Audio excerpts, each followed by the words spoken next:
Mesdames, Messieurs, bonjour. Je suis très heureux de vous retrouver ici en direct de la Grande Halle de Cournon dans le cadre du sommet de l'élevage pour ce grand débat consacré aux élections aux chambres d'agriculture qui se dérouleront du 7 janvier au 31 janvier prochain.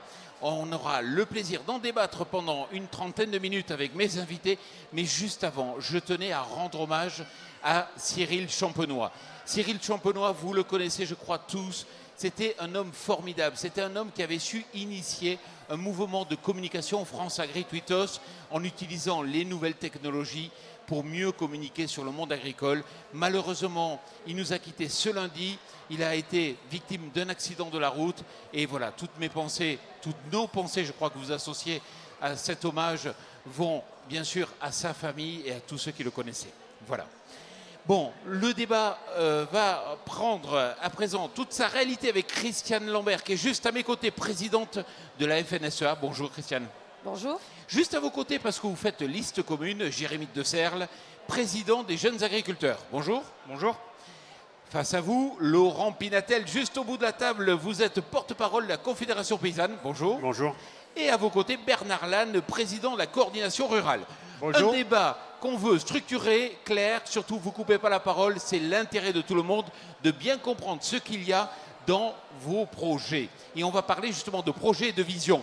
Tout d'abord, et c'est pratique, est-ce que vous avez tous toutes vos listes? Bernard Lannes.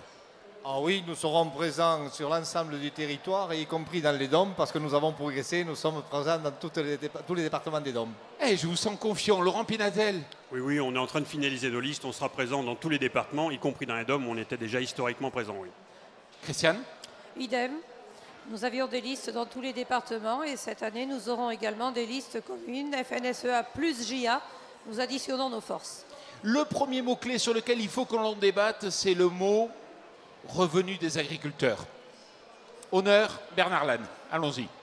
Revenu des agriculteurs, nous, c'est notre leitmotiv. Mais nous, quand on parle de revenus des agriculteurs, qu'est-ce qu'on dit? On dit des prix rémunérateurs. Pour moi, un prix rémunérateur, c'est très simple. C'est les coûts de production, la rémunération des capitaux et bien sûr le salaire de l'agriculteur. Parce qu'aujourd'hui, quand on voit ce qui s'est passé dans les EGA, on n'est pas du tout là. Et donc nous, c'est rémunérateur, c'est-à-dire qu'on doit pouvoir faire vivre nos familles sur un travail et des prix qui sont bien clairs. Parce que de toute façon, nous ne voulons plus être la variable d'ajustement qui permet aux agriculteurs d'être la seule catégorie sociale qui travaille en dessous des coûts de production. Vous êtes tous d'accord avec Bernard Lannes, non?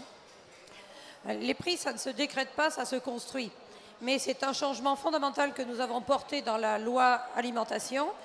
Depuis 40 ans dans notre pays, c'est le pouvoir d'achat des consommateurs qui est la priorité au détriment du pouvoir d'achat des agriculteurs. Résultat des courses, on mange de moins en moins cher dans notre pays, mais il y a de plus en plus d'agriculteurs en difficulté ou en faillite. La loi doit changer les choses. Nous avons milité pour créer des outils qui vont permettre d'améliorer les choses.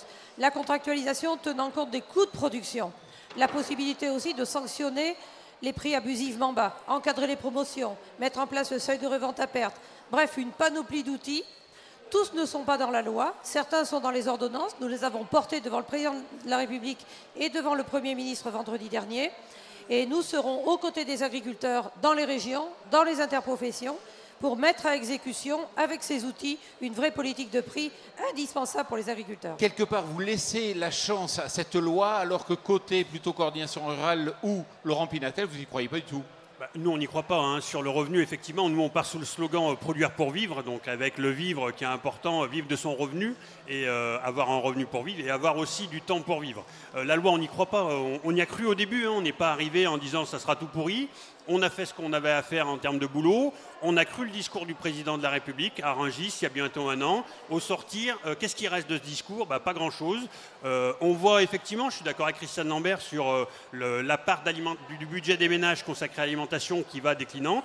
Effectivement, il a été demandé de façon non verbale aux paysans et aux paysannes d'organiser quelque part le maintien du pouvoir d'achat des gens. Nous, on s'aperçoit aussi que sur le dos des paysans, il y a des gens qui se font des fortunes dans l'agroalimentaire privé ou coopératif. Et ça, c'est pas normal. Aujourd'hui, il y a trop de détresse. On voit avec la sécheresse qu'on subit pour le moment. Pourquoi il y a autant de détresse par rapport à la sécheresse? Parce qu'il n'y a pas le revenu. Il n'y a pas les trésoreries nécessaires. Parce qu'il y a des gens qui se gavent sur le dos des paysans et des paysannes. Et c'est pas normal. Jérémy de Serles, vous n'êtes pas d'accord? je ne suis pas d'accord, ce n'est pas sur ce sujet-là, je pense qu'on va le plus s'écharper. Par contre, moi j'y crois en cette loi. Enfin, je crois en l'état d'esprit des États généraux de l'alimentation. Et j'y crois parce qu'on n'a pas passé 1 année et demie dépensé autant d'énergie pour laisser faire une poignée et d'élus politiques qui sont un peu laxistes et de distributeurs qui se foutent de la gueule des consommateurs et des paysans et de certains transformateurs qui ne jouent pas non plus le jeu. Donc nous, on a travaillé pendant 1 an et demi pour mettre tout le monde autour de la table et faire en sorte que ça fonctionne.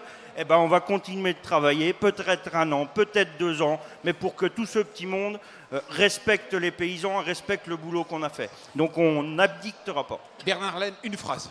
Une phrase, moi je rappelle qu'au niveau des EGA, j'ai la même approche, mais je rappelle quand même que dans la transformation, nous avons une catégorie d'outils qui nous appartient, qui est la coopération.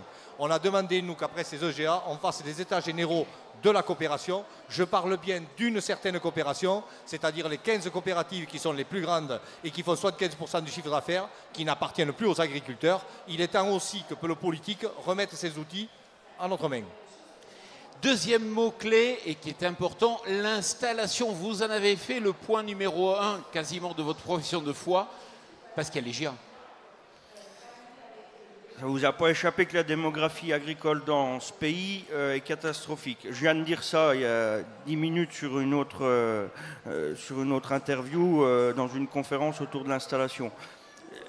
On a perdu plus de 20% des paysans ces 10 dernières années et l'agriculture et les agriculteurs n'ont jamais été aussi mal. Ça veut dire que la perte du nombre de paysans ne laisse aucune perspective, aucun revenu à ceux qui restent. Donc ça veut dire que la richesse humaine qu'on perd est trop importante et qu'il faut enrayer cette démographie catastrophique. Donc c'est pour ça qu'on en fait un point névralgique aussi. Le renouvellement des générations en agriculture est capital pour répondre aux attentes sociétales, pour redonner un peu d'attractivité aussi dans nos campagnes. Mais pour réussir ce challenge, effectivement, et la première question que vous avez posée dans ce débat autour du revenu agricole, c'est aussi ça qui nous permettra de re-rendre de l'attractivité au métier et de faire en sorte qu'il y ait un maximum de jeunes qui souhaitent y rentrer. Madame, messieurs, j'ai envie de vous croire, mais il faut savoir que jamais j'ai vu un ministre de l'Agriculture qui a fait remonter vraiment l'installation. Enfin, quand même, on n'a pas eu vraiment de politiques qui ont fonctionné jusqu'à présent. Vous savez, les ministres passent, les sujets restent, mais les organisations aussi. Et nous qui sommes dans bon nombre de chambres d'agriculture, on a mis en place des points info-transmission, des points info-installation. On a mis en place des stages rémunérés, on organise aujourd'hui des job dating, bref, tout ce qui permet de rapprocher celui qui transmet et celui qui s'installe. Retenez quand même que contrairement à d'autres secteurs d'activité, notamment les artisans et les commerçants, 98% des jeunes agriculteurs qui s'installent dans le dispositif des aides à l'installation sont encore agriculteurs, jeunes agriculteurs, 5 ans et 8 ans après. C'est quand même un facteur de réussite. Et puis nous avons beaucoup de jeunes qui veulent s'installer, plus de femmes. Ça change aussi, ça féminise le métier et des jeunes qui s'installent sur des projets nouveaux, des jeunes en vente directe, en bio, sur des projets de périurbain, bref, l'installation a multiples visages, mais par contre il y a encore des jeunes candidats et ça c'est positif. Bernard Laine. Oui, pour nous l'installation, ce qui nous préoccupe le plus, c'est que quand même 40% des jeunes qui s'installent hors cadre d'installation. Pourquoi ? Nous, ce qu'on dit, c'est qu'on veut de la simplification, on veut de l'efficacité. On veut que de toute façon, ces jeunes-là aient les mêmes droits que les autres et que nous, le parcours dans nos chambres, c'est que les chambres d'agriculture sont pour aider cela. Et je parle aussi des doubles actifs, parce qu'aujourd'hui, il y a un sacré problème, parce que dans certaines chambres, le double actif, d'abord, on l'écarte. Donc nous, il n'y a pas de problème pour les paysans. Je rappelle un seul chiffre, 50% des agriculteurs ont 54 ans, dans 8 ans, ils sont à la retraite. Donc il y a de la place et de la terre qui va se libérer, il va y en avoir. Mais encore faut-il qu'il y ait des jeunes qui soient en capacité de le faire et qu'on ne trie pas. Et du côté de la conf, on peut parler d'installation en disant on va. C'est pas simplement avec des incantations et des phrases chocs qu'on arrivera à installer. Aujourd'hui, le système d'installation, il marche pas. Il marche pas pourquoi ? Parce qu'il n'y a pas de revenus au bout, parce qu'on est dans un système agricole global qui ne marche pas.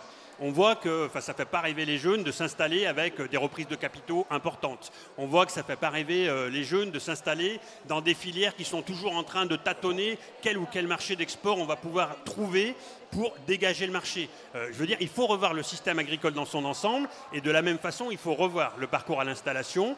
Il faut en finir avec la notion de jeunes agriculteurs ou de jeunes installés pour passer sur la notion de nouvel agriculteur ou de nouvel installé, c'est-à-dire faire péter cette barrière des 40 ans. On peut aujourd'hui arriver, s'installer en agriculture au-delà des 40 ans. Comme il y a des paysans et des paysannes qui quittent le métier à 45, 50 ans, il peut y avoir des gens qui rejoignent le métier à cet âge-là. Il y a aussi l'installation progressive dont il faut parler.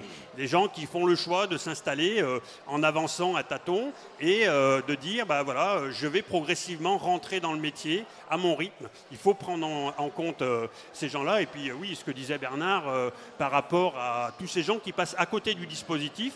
Pourquoi ? Parce que le dispositif, aujourd'hui, il n'est plus calibré en fonction de la volonté des jeunes de rentrer dans ce métier. Donc, il faut remettre à plat le système de l'installation. Troisième mot-clé, la PAC. On va redémarrer peut-être de ce côté. La PAC, Emmanuel Macron dit, bon, attention, il y a d'un côté les populistes et les progressistes. Vous êtes de quel côté par rapport à l'Europe ? Alors, nous, on est foncièrement européens. Alors, nous, on n'est ni populiste ni progressiste. On est agriculteurs. On rappelle tout simplement à Emmanuel Macron, notamment au niveau des EGA, que ce n'est pas le ministre qui décrète les prix. Alors, on est tous d'accord, c'est l'Europe. Et quand on nous dit qu'il va falloir monter en gamme et s'entendre et tout ça, l'Europe, avec le principe des cartels, elle casse beaucoup de choses. Donc, nous, qu'est-ce qu'on demande à cette Europe ? C'est de ne plus être une passoire ouverte aux 80. C'est de faire un peu ce que fait M. Trump, c'est-à-dire du protectionnisme éclairé, c'est-à-dire qu'on fait un système de protection sociale, environnementale et d'équilibre de salaire, on ne fasse rentrer que des choses sur lesquelles on peut jouer. Donc, vous savez, aujourd'hui, on est avec des élections européennes qui arrivent et je pense que nous, agriculteurs et syndicats agricoles, on va revenir avec ces propositions parce que c'est par l'Europe qu'on s'en sortira par le haut. Parce qu'il faut garder cette entité qui est importante pour nous, mais il ne faut pas que nous soyons toujours, nous, les agriculteurs français, ceux qui se tirent tous les matins une balle dans le pied. Christiane Lambert, Jérémy de Serles. La première des choses, il nous faut un budget. Le Brexit éternue sans arrêt, on ne sait pas comment ça va se finir. Le président de la République a énoncé d'autres priorités, la défense, la sécurité, les migrants. Ce n'est pas à la PAC de payer ces politiques-là. Or, aujourd'hui, ce n'est pas clair. M. Macron doit remonter au créneau pour obtenir le budget dont nous avons besoin pour une PAC à la hauteur. Ensuite, dans cette PAC, il faut donner aux agriculteurs les moyens de construire des prix et de résister aux aléas. Construire des prix, les parlementaires ont avancé. Contrairement à ce qui est dit, il y a beaucoup de choses qui ont été faites aujourd'hui par des parlementaires éclairés, y compris Michel Dantin, Angélique Delahaye, qui ont porté dans Omnibus le fait que la politique agricole commune supplante le droit de la concurrence. Ça, c'est extrêmement important. C'est passé sous silence, mais c'est donner plus de pouvoir économique aux agriculteurs. Dans la PAC, il faut des outils de gestion des risques. On le voit bien, sécheresse, aléas climatiques, sanitaires, nos cours sont de plus en plus en dents de scie. Pour nos exploitations, il faut avoir des outils de sécurisation et la PAC peut nous permettre, en plus de ce qu'on vient de négocier sur la fiscalité en France, d'avoir des outils de sécurisation. Et puis il faut que le gouvernement soit clair et la PAC aussi. Il faut certes une politique qui ait du verdissement et de la conditionnalité, mais il faut une homogénéité de règles entre les pays. Ce que l'on voit aujourd'hui, c'est que la France veut toujours laver plus vert que vert, pénalise ses agriculteurs. Nous avons un marché unique, il faut des règles uniques, des règles économiques et des règles environnementales. La renationalisation des dispositifs n'est pas une bonne idée et nous nous battons contre. Laurent Pinatel, votre vision. Par rapport à la PAC, la première chose, c'est qu'il faut que la PAC, elle oriente, que ce soit une vraie politique. Aujourd'hui, qu'est-ce qui reste de la PAC? C'est des réglementations, c'est des directives qui sont extrêmement contraignantes, qui sont pondues à Bruxelles, très loin du terrain et de ce que vivent les paysannes et les paysans, et ça, c'est plus acceptable. Effectivement, il faut maintenir le budget, ça c'est quelque chose d'essentiel, mais après, qu'est-ce qu'on en fait de ce budget-là? Nous, il nous semble qu'il y a plusieurs fondamentaux à remettre au cœur de la PAC, c'est-à-dire les aides à l'actif. Il faut absolument des aides par ferme en fonction du nombre d'emplois créés dessus. Ça veut dire aussi un plafonnement des aides. Il faut avoir le courage de dire qu'aujourd'hui, il y a des gens qui touchent trop d'aides de la PAC et qu'il faut redistribuer ces aides en direction des actifs, en direction de ceux qui créent de l'emploi. Il faut remettre la notion d'alimentation au cœur de la PAC. Aujourd'hui, on est sur une PAC agricole, on produit en espérant qu'il y a des marchés qui se débouchent. Nous, il nous semble qu'il faut reconquérir le marché de l'alimentation de qualité, que la PAC, elle doit accompagner la transition d'un système vers un autre, prendre les paysannes et les paysans là où où ils sont et les accompagner vers un système un peu plus résilient et un système plus en phase avec les attentes des citoyens, peut-être aussi en accompagnant les productions de qualité de manière à ce qu'elles rentrent de façon avec des prix un peu plus bas et qu'elles soient accessibles à tous. Et enfin, par rapport à la PAC et le territoire européen, on voit bien qu'il y a des distorsions de concurrence énormes, qu'il y a des distorsions au niveau des coûts sociaux en fait et de l'utilisation des travailleurs à chaque coin de l'Europe. Nous, on milite pour des prix minimum d'entrée. C'est-à-dire qu'il y a des produits, on l'avait avancé cet été, notamment autour de l'action qu'on avait fait à Agen sur les abricots, de dire l'abricot espagnol, il doit rentrer en France au prix minimum de l'abricot français. Et après, les Français choisissent s'ils préfèrent de l'abricot français ou de l'abricot espagnol. Cette notion de prix minimum d'entrée, c'est quelque chose de très important pour nous à mettre dans la PAC. Autre mot-clé, la taille des structures. Est-ce que vous avez envie d'une agriculture demain avec des petites exploitations, des grandes exploitations ou des petites et des grandes exploitations? Bernard Laine. La taille des structures, pour moi, ça ne me gêne pas du tout. Nous, à la coordination, on va d'une structure de 1,5 hectare à 1500 hectares. Je rappelle que l'agriculture est un équilibre divers et varié et qu'il y a de la place pour tout le monde. Ce n'est pas par la taille qu'on règle, parce qu'on le voit aujourd'hui, il y en a certains avec des prix en dessous des coûts de production qui sont en train de se pendre, pendant que d'autres sur des petites structures avec des prix rémunérateurs élevés. Quand j'étais l'autre jour dans le Beaufort et que je vois que là, des gens vont très bien sur des petites exploitations, il n'y a pas de secret. Le secret, c'est le revenu et c'est donc de travailler avec des prix rémunérateurs. Contrairement à ce que dit Mme Lambert, moi je parle de prix rémunérateurs parce que ce n'est pas une utopie. Dans toutes les autres, ceux qui sont au-dessus de nous, on travaille avec des coefficients multiplicateurs. Nous, comme nous sommes des producteurs de matières premières, on ne peut pas nous interdire de revendre à perte puisque nous sommes des vendeurs. Il faut par la loi expliquer que de toute façon, revenu égale coût de production plus salaire de l'agriculteur plus rémunération des capitaux. Et avec ça, la taille de l'agriculture n'est pas un problème. Parce qu'il existera toujours des gros et des petits. Quelqu'un qui gagne bien sa vie ne cherche pas à faire 5 fois plus de choses qu'avant. Le tout, c'est d'avoir une vie équilibrée, parce que ça doit être aussi un métier attractif. Et c'est pour ça, quand on parle tout à l'heure d'installation, que s'il faut, on parle de gigantisme et d'être aussi asservi à des systèmes en apporteurs de matières premières à bas prix, ça ne marchera pas. Donc, oui, non, moi, je n'ai pas d'hypothèse. Attractivité, Jérémy. Oui, attractivité, mais je vais me permettre quand même de reprendre sur l'installation et sur la PAC, parce que je n'ai pas eu la parole sur ces sujets-là.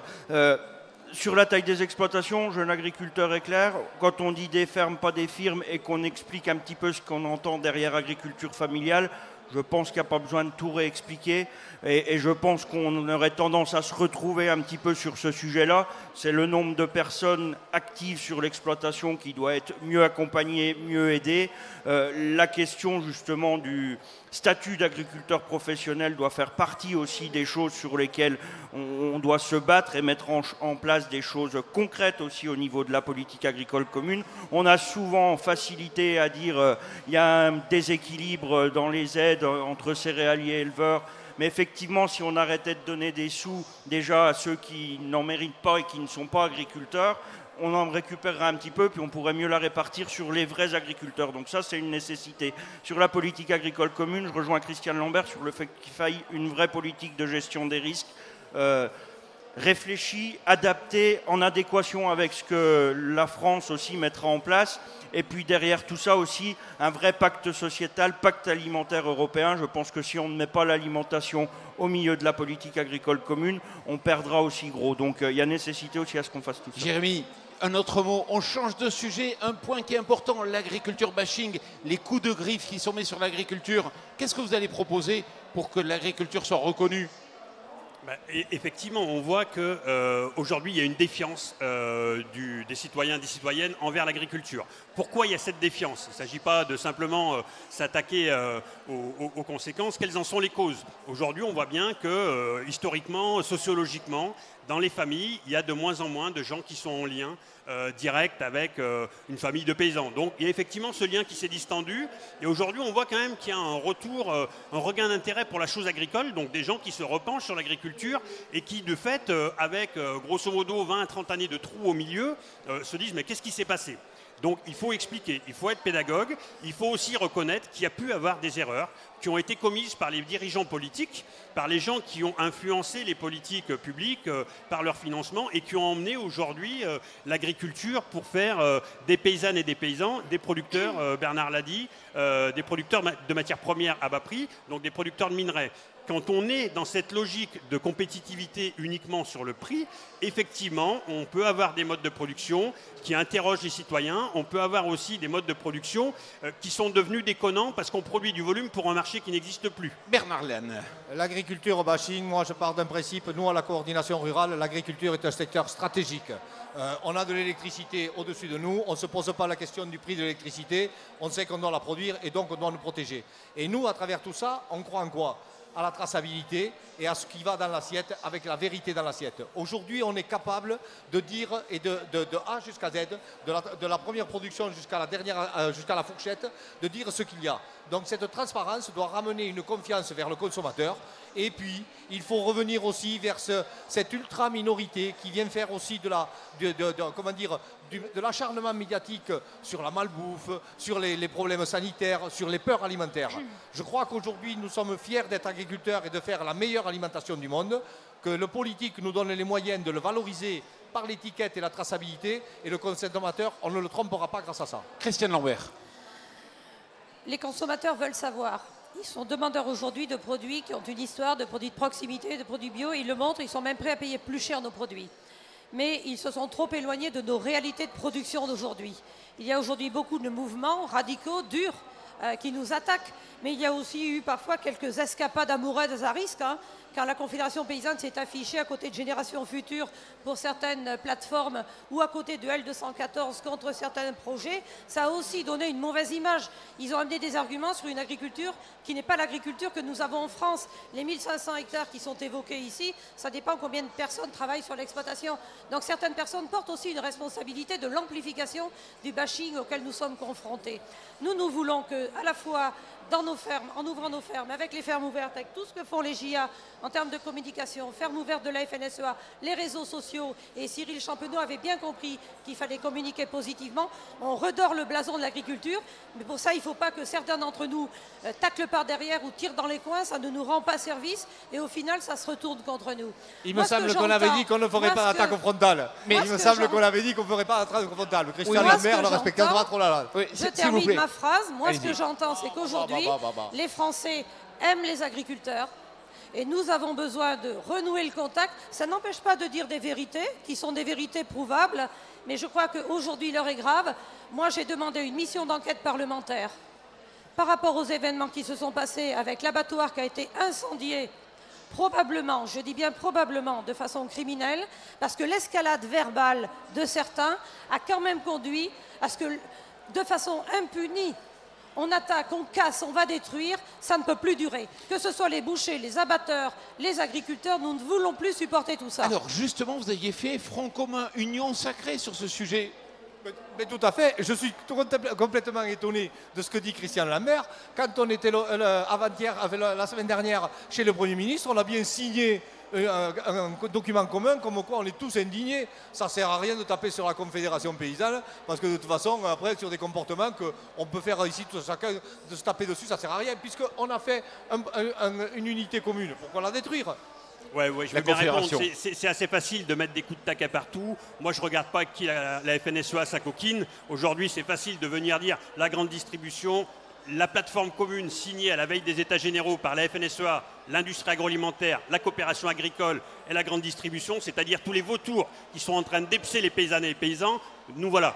On constate juste, chacun dans son camp. Après, puisque ça a été abordé, effectivement, sur la question des pesticides, il nous semble qu'il faut tirer la sonnette d'alarme parce qu'il y a des paysans et des paysannes qui vont mourir des pesticides si on ne fait rien. C'est simplement ça. Comment on accompagne les gens vers la sortie des pesticides pour protéger leur santé, pas pour les stigmatiser. Sur les fermes-usines, puisque ça a été évoqué aussi, sur les fermes-usines, il faut se dire que peut-être que la profession agricole gagnerait en hauteur d'esprit à faire elle-même le ménage et à dire là, il y a une dérive qui n'est pas acceptable et on va collectivement accompagner les gens vers le changement. Voilà, c'est simplement prendre un petit peu de hauteur. On arrive déjà au terme de ces 30 minutes. Je vous laisse un joker à chacun pour aborder un sujet auquel je n'ai pas pensé. Bernard Lehne, en conclusion, un seul sujet court, Le sujet, c'est que de toute façon, nous allons voter aux chambres d'agriculture en début d'année, c'était bien le titre au départ, et que donc je rappelle aux agriculteurs qu'aujourd'hui, on a le pouvoir de changer les choses parce qu'on a un syndicat dit majoritaire, donc ils sont 2 pour faire une liste commune à 54%.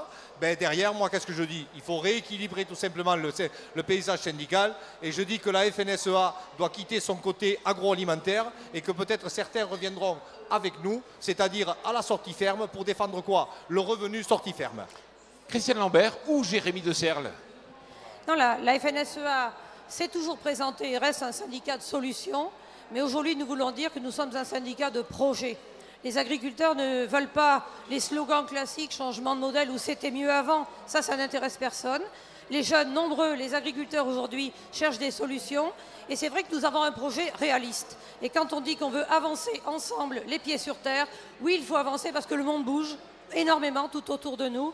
Il faut avancer ensemble parce que les agriculteurs nous attendent aujourd'hui, mais on a besoin d'un aval solide pour transformer nos produits et les pieds sur terre parce qu'il faut être réaliste. Quand on dit on veut des prix minimums, on sait très bien que c'est très complexe et qu'on n'est plus dans le Gosplan qui permettra des prix minimums. Laurent Pinatel pour finir. Oui, je dirais les élections chambres, c'est important. Visiblement, c'est important plus pour certains que pour d'autres. Moi, ce que je constate dans les départements qu'on traverse, c'est qu'il y a une vraie détresse dans le monde agricole. J'étais hier dans l'Allier avec certains de mes collègues. Il y a un vrai problème aujourd'hui de sécheresse. Et je pense qu'au-delà des guerres, oui, est-ce qu'on va gagner, est-ce qu'on va perdre, je pense que les paysans et les paysannes, ils s'en foutent complètement parce qu'on vit un drame dans les campagnes. Il y a des problèmes économiques, on l'a dit, le revenu, la reconnaissance, la fatigue au travail. Il y a un problème aussi immédiat et très conjoncturel qui est la sécheresse. Nous, on attend Stéphane Travert demain.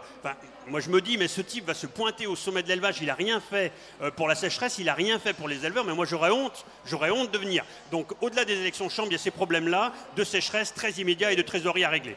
Et moi, ma conclusion, ça sera il faut voter parce que c'est quand même l'enjeu d'aller voter. Il y a des solutions électroniques. Quand même. Non, vous êtes. Je joue quand même. Non, vous faites ensemble.